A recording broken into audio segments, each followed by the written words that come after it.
Bismillahirrahmanirrahim. Assalamualaikum warahmatullahi wabarakatuh. Kembali lagi di Obesitas, obrolan muslimah berkualitas di series pertama. Pada series pertama ini, kita akan membawakan tema Mas Kawin, antara asa dan realita.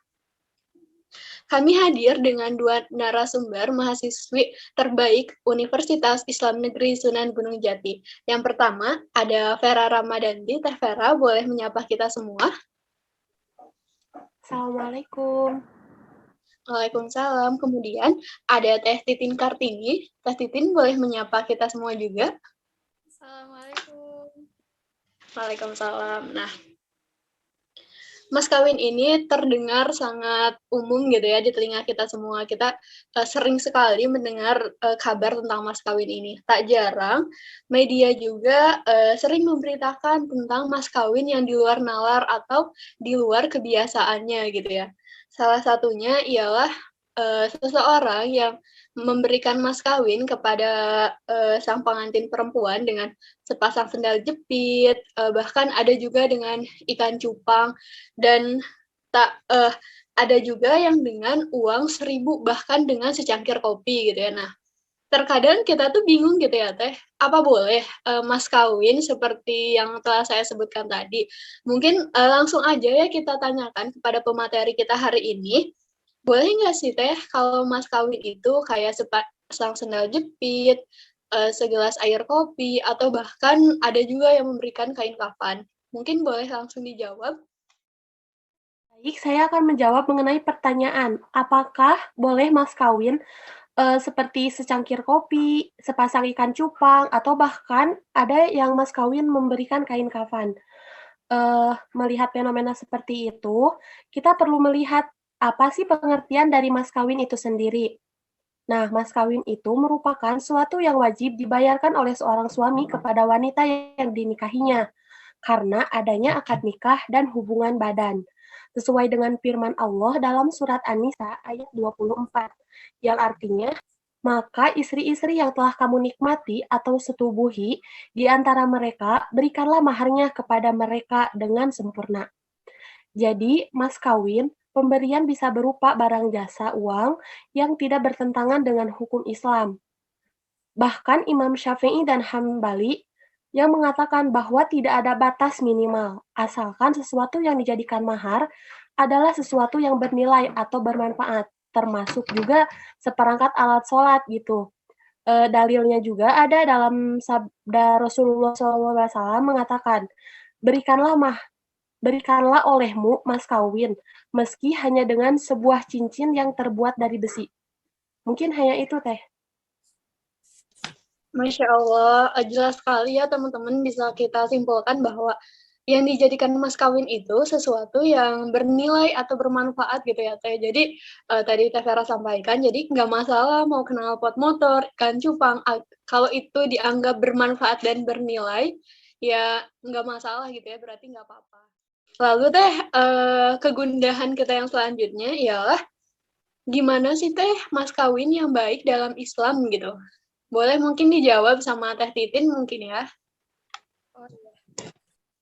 Mungkin saat ini yang banyak diketahui beberapa orang adalah mahar dalam berbentuk hal yang berhubungan dengan duniawi seperti emas, rumah, uang, saham, dan lain-lain. Namun ada mahar yang jenisnya berhubungan dengan hal-hal yang bersifat akhirat gitu, seperti keimanan, ilmu, hafalan, dan kemerdekaan perbudakan. Tapi itu tentunya kalau kemerdekaan perbudakan itu pastinya berlaku di zaman Nabi, karena sekarang sudah tidak ada.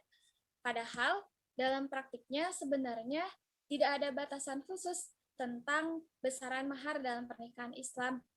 Nah, dalam memberikan mahar ke mempelai wanita, biasanya seringkali membebani si calon suami karena harus memberikan mahar terbaik untuk calon istrinya.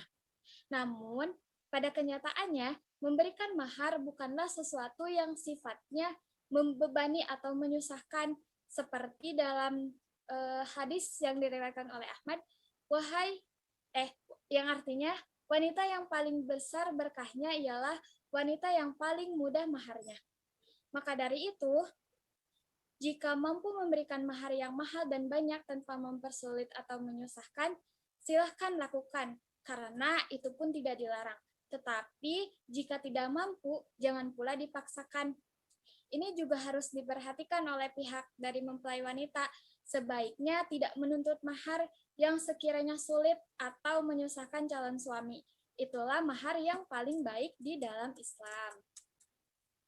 Seperti itu, Teh. Masya Allah. Jawabannya tegas dan lugas juga ya Teh Titin, yang dimana saya bisa menyimpulkan ialah mas kawin yang baik dalam Islam itu yang tidak membebani dan tidak menyusahkan gitu ya. Nah, selanjutnya, apakah mas kawin ini termasuk ke dalam rukun nikah atau tidak, Teh? Mungkin gantian kali ya jawab pertanyaannya. Sekarang boleh sama Teh Vera. Menurut yang saya ketahui, dalam hal ini, dalam suatu perkawinan, mahar bukanlah merupakan suatu rukun dan syarat dalam perkawinan yang dapat menyebabkan suatu perkawinan menjadi tidak sah apabila tidak dipenuhi. Meskipun terjadi perbedaan pendapat antara ulama mengenai pengkategorian mahar merupakan rukun dan syarat perkawinan, tetapi dalam prakteknya secara umum, mahar adalah suatu kewajiban suami kepada istri yang harus dibayarkan atau dipenuhi. Imam Syafi'i berpendapat bahwa mahar atau mas kawin itu hukumnya adalah wajib, namun bukan termasuk dalam bagian rukun perkawinan. Begitu, Teh. Masya Allah, jadi ya jawaban dari Teh Vera itu, mas kawin itu tidak termasuk ke dalam rukun nikah, akan tetapi hukumnya wajib dibayarkan seorang suami kepada istri. Tadi kita balik lagi ke yang Teh Vera sampaikan di awal, bahwa sebelum adanya hubungan badan, maka diharuskannya gitu ya, membayar dulu mas kawin. Nah, seperti itu. Jadi, nikah tuh sah aja gitu ya, tanpa mas kawin. Akan tetapi, sebelum melangsungkan hubungan badan, harus dibayarkannya dulu mas kawin kepada perempuan gitu ya. Masya Allah sekali, dari jawaban Teh Vera ini kita semakin aware gitu ya, bahwa Islam itu hadir sebagai solusi kepada perempuan untuk mengangkat derajat perempuan gitu ya. Nah, selanjutnya Teh, ada nggak sih batasan minimal dalam mas kawin gitu? Takutnya kan kita diperbolehkan tuh untuk meminta mas kawin. Takutnya apa yang kita minta tuh berlebihan atau melanggar syariat gitu Teh. Nah, dalam Islam sendiri, ada nggak sih Teh batasan minimal atau maksimal mas kawin itu sendiri? Mungkin langsung aja ya dijawab oleh Teh Titin. Mangga Teh. Kalau mas kawin sebenarnya nggak ada ketentuan yang mengharuskan seberapa besar laki-laki harus menebusnya. Karena mas kawin menurut kerelaan atau kesepakatan kedua belah pihak, nggak ada batas minimal berapa mempelai laki-laki memberikan mas kawin kepada mempelai perempuan. Bentuk yang diberikannya pun nggak harus uang, tetapi segala apapun yang sah dijadikan sebagai alat tukar. Entah berupa barang, ataupun jasa, sah-sah saja dijadikan mas kawin, tapi mahar disunahkan enggak kurang dari 10 dirham dan enggak lebih dari 500 dirham. Kalau 1 dirham itu mungkin kalau sekarang setara dengan 2,975 gram emas. Gitu. Alhamdulillah, terima kasih Teh Titin. Jawabannya bisa kita kesimpulkan gitu ya. Jadi tidak ada minimalan gitu. Itu sesuai dengan kerelaan dan kesepakatan kedua belah pihak. Tapi disunahkan untuk nggak kurang dari 10 dirham gitu ya. Nah, Teh, ini tuh berkaitan juga dengan beberapa hari lalu terjadi nih satu pernikahan seorang selebgram gitu ya. Dia itu memberikan mas kawin 305 lot saham dan 21 gram emas gitu ya. Kalau kita jumlahkan dengan rupiah itu bisa sampai 102,9 juta gitu. Mungkin sebelum penjelasan Teh Titin yang tadi, saya sendiri tuh beranggapan wah kayak berlebihan sekali, tapi ternyata dengan penjelasan Teh Titin yang tadi kita jadi tahu gitu, tidak apa-apa mahar sebesar apapun, yang terpenting terjadi kesepakatan gitu ya antara kedua belah pihak. Betul. Nah, ngomong-ngomong kalau Teh Titin sama Teh Vera sendiri nih disuruh milih mau mas kawin apa gitu. Teteh-teteh mau milih yang wow banget atau yang kayak gimana Teh? Atau cinta aja cukup mungkin? Kalau saya pribadi sih ya, tentu saja sesuatu yang tidak memberatkan calon suami dan tidak merendahkan saya gitu. Jadi Masya Allah. apapun yang terbaik yang bisa dia berikan untuk saya gitu. Kalau Teh Vera sendiri gimana nih? Apakah cinta aja cukup Teh? Menurut saya cinta saja gak cukup gitu ya. Dan mahar yang saya inginkan itu ya sama kayak Teh Titin, mahar yang tidak memberatkan kepada calon suami saya. Yang terpenting saya ridho dan calon suami saya ridho memberinya. Yang jelas juga yang terbaik ya. Masya Allah, super sekali ya jawaban dari narasumber kita hari ini. Mungkin bisa di-notes ya oleh teman-teman yang lagi nonton di rumah juga gitu. Yang penting tidak merendahkan kita sebagai kaum perempuan dan tidak memberatkan para lelaki gitu ya. Nah, ke pertanyaan selanjutnya gitu Teh. Boleh nggak sih kalau mas kawin kita dikredit atau hutang gitu dibayarnya secara berangsur ke kitanya? Boleh nggak sih Teh gitu kalau kayak gitu? Baik, saya akan menjawab ya pertanyaan tadi mengenai bagaimana jika mahar itu kan hukumnya wajib, tetapi diberikan kepada istri, dibayarnya itu tidak tunai atau dalam artian ngutang gitu. Hal itu boleh atau tidak? Nah, pada umumnya kalau kita menghadiri suatu akad pernikahan, biasanya seorang suami atau mempelai pria itu akan mengatakan, "Saya terima nikahnya Pulanah binti Pulan bla bla bla bla dengan mas kawin tersebut dibayar tunai." Nah, mungkin karena maharnya itu dihutang, suami tadi atau mempelai pria tadi itu mengucapkan dibayar hutang atau dibayar tidak tunai. Nah, bagaimana sih statusnya? Mengenai statusnya, sebenarnya hal itu boleh-boleh saja. Boleh seorang suami atau mempelai pria berhutang pada istrinya eh, dalam konsep atau konteks mahar artinya yang diberikan kepada istri tidak kontan saat akad nikah berlangsung, tapi ya nanti sesuai kesepakatan antara istri dan suami dan antara suami dengan wali dari istri. Berarti dalam hal ini Islam sangat tidak melarang apabila si suami membayarkan maharnya dengan berhutang. Mau sebulan kemudian atau setahun kemudian untuk membayarnya, itu tidak ada larangan. Cuma lagi-lagi, sebagai seorang suami harus bisa memenuhi apa yang menjadi kewajibannya. Apa sih kewajibannya? Ya tadi, membayar atau memberikan mahar kepada istrinya, sebagaimana firman Allah dalam surat An-Nisa ayat 24 tadi yang telah saya sampaikan. Jadi, dalam hal ini, kita membicarakan hukum, boleh atau tidaknya. Ya, sebenarnya silakan sah-sah saja. Tidak ada larangan, apalagi sampai mengharamkan.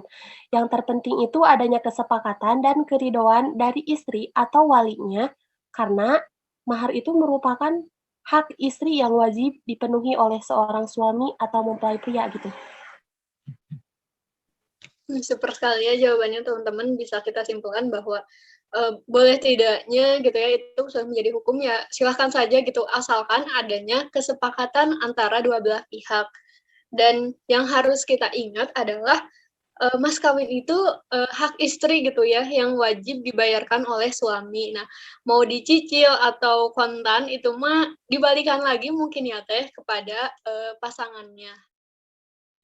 Untuk selanjutnya nih Teh, kadang kita tuh suka ada info-info gitu ya.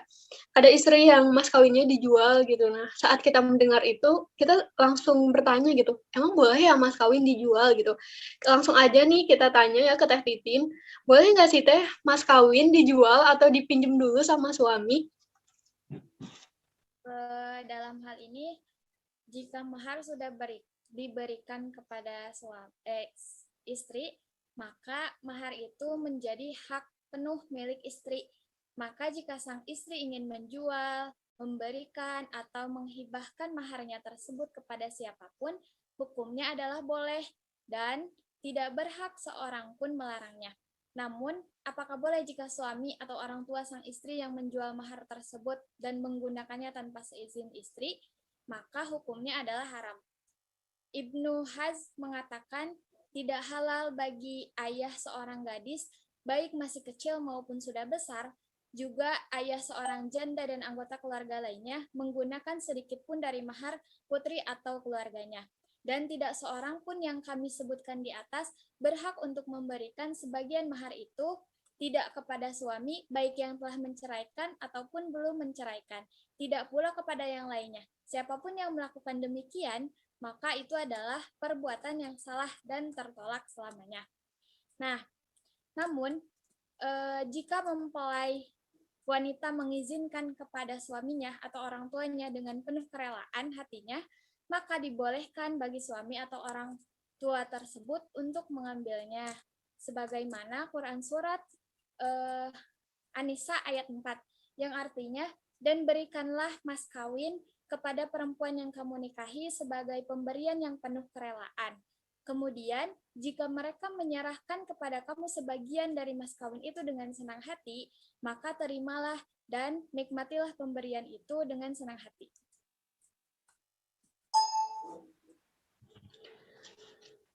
Masya Allah ya, jawaban dari Teh Titin tadi disampaikan juga gitu ya, ada ayatnya yang menjelaskan tentang permasalahan ini gitu. Boleh gitu ya dipinjam atau dijual gitu asalkan seizin istrinya gitu. Kalau nggak izin mah sama aja kayak nyuri ya Teh, dan khawatir akan terjadi huru hara di pernikahan di perjalanan pernikahannya gitu. Jadi lebih baik izin dulu boleh atau enggak. Dan untuk para suami-suami di rumah mungkin ya, tapi kalau menurut saya sih Teh lebih baik mas kawin itu disimpan baik-baik gitu ya, karena merupakan bukti ketulusan nggak sih Teh mas kawin itu sendiri. Betul, benar. Mas kawin itu bisa menjadi bukti ketulusan dan bukti cinta seseorang gitu ya. Saat seseorang mencintai sesuatu gitu, pasti dia akan mengorbankan apapun gitu. Tapi mas kawin itu memang bukan satu-satunya nilai gitu ya pengorbanan seseorang. Tak terasa kita sudah di penghujung acara karena keasikan ngobrol gitu ya dengan pemateri yang luar biasa ini. Kita sampai di pertanyaan terakhir nih Teh. Nggak pertanyaan sih, mungkin lebih ke closing statement aja. Boleh dong Teh kasih saran atau tips atau apapun lah yang ingin Teteh sampaikan gitu untuk kami para muslimah yang mangga, mau dari Teh Vera dulu boleh ya, mau dari Teh Titin dulu juga boleh. Baik. Dari Vera dulu. Enggak. Baik, mungkin saya akan memberikan sebuah quotes gitu ya. Gak apa-apa? Nggak apa-apa Teh, nggak apa-apa. Bebas di sini mah. Oke. Jadi quotes-nya itu, jika memang kelak aku meminta mahar yang mahal darimu, semoga kau tidak keberatan. Aku ingin melihat seberapa gagah perjuanganmu dalam menghalalkanku. Mungkin hanya itu. Ada satu lagi. Ya boleh Teh. Dan jangan lihat apa yang dia beri, tapi lihat siapa yang memberi. Masya Allah. Super sekali ya ini berkaitan. Jadi tadi jangan melihat apa yang diberikan, tapi lihat siapa yang memberikan gitu ya. Super sekali. Mungkin boleh dilanjut ke Teh Titin. Sedikit kata-kata dari saya. Untukmu yang memperjuangkan mahar untukku, semoga Allah memberikan kemudahan untukmu untuk menghalalkanku. Masya Allah, super sekali pemateri kita hari ini. Masya Allah, alhamdulillah ya teman-teman. Untuk Ukhti Filah yang di rumah mungkin ya hari ini udah dapet nih pencerahan dari Teh Titin sama Teh Vera gitu ya. Mungkin ada pesan juga yang ingin saya sampaikan gitu ya tentang perempuan yang saat memilih-milih pasangan melihat dari maharnya gitu. Ini dulu pernah dalam sejarah tertulis Putri Said bin Al-Musayyib, yaitu salah satu seorang ulama terbaik gitu ya di zamannya. Beliau menikahkan putrinya dengan lelaki yang fakir gitu ya, yang lelaki itu hanya memiliki 2 sampai 3 dirham saja hartanya. Lalu dinikahkanlah dengan putrinya yang pintar dalam keilmuan fikih gitu ya. Lalu beliau memberikan mahar kepada putrinya hanya 2 sampai 3 dirham saja gitu ya. Kalau tadi kita lihat dari uraian yang telah disampaikan Teh Titin dan Teh Vera, bahkan disunahkannya tuh 200 ya Teh, kalau nggak salah. 10 dirham ya. Ya, tadi itu 10 dirham. Tapi ada gitu ya kisah yang dia tuh menerima laki-laki dengan 2 sampai 3 dirham saja gitu ya. Nah, kita bisa lihat perempuan ini seorang perempuan yang menikahi pembelajar yang fakir gitu. Tapi dia paham bahwa kebahagiaan tidak terletak pada harta, melainkan pada ridho Allah gitu. Jadi mungkin untuk ukhti fillah semua gitu ya, saat mempersiapkan diri bisa juga ya dicek gitu ya, si calonnya imannya gimana, apa yang menjadi sandaran hidupnya gitu. Sangat sayang jika sandaran hidupnya bukan Allah, akan dibawa kemana rumah tangganya mungkin ya, seperti itu. Alhamdulillah. Ada lagi nggak tuh yang mau disampaikan gitu? Takutnya, aduh aku ingin menyampaikan lagi gitu. Atau dicukupkan? Dicukupkan saja. Alhamdulillah ya. Terima kasih kepada Teh Titin dan Teh Vera yang sudah mau berbagi ilmunya yang mudah-mudahan bisa menjadi amal zariah. Dan mungkin kita tutup saja acara kita pada hari ini dengan mengucapkan istighfar 3 kali. Alhamdulillah. Dan kita tutup dengan kafaratul majelis. Saya Widya Sariningsih, pamit undur diri dan sampai jumpa di Obesitas series kedua, obrolan muslimah berkualitas.